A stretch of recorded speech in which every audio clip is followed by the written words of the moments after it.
Garuda Express, an international courier service.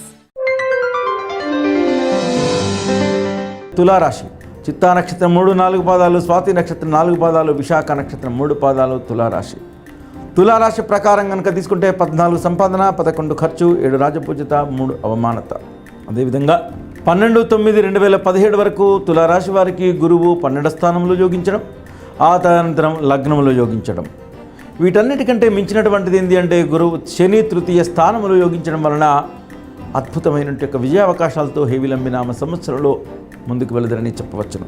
హేవిలంబినామ సంవత్సరంలో ఉద్యోగస్తులకు నూతనమైనటువంటి లాభాలు, మార్పులు జరిగేటువంటి విధిగా ఉండును. గృహయోగము సిద్ధించేటువంటి విధిగా ఉండును. అదేవిధంగా విద్యార్థులకు కూడా మంచి విజయావకాశాలతో, మంచి ఉత్తీర్ణతతో ముందుకు వెళ్ళేటువంటి విధిగా తులారాశి వారు ఉందరు. తులారాశి వారు మాత్రము ప్రతి మంగళవారం నాడు, ప్రతి సోమవారం మంగళవారం కనుక వారి నిత్య ఆరాధ్యదయమైనటువంటి భగవంతుని ఎవరైతే ఆరాధిస్తారో వాటితోటి మంచి విజయావకాశాలతో ముందుకు వెళుదరని తులారాశి వారికి చెప్పవచ్చును. హాయ్ యోయో వ్యూవర్స్, సబ్స్క్రైబ్ చేసేటప్పుడు అక్కడ ఉండే గంట సింబల్ను ప్రెస్ చేయడం మర్చిపోవద్దు.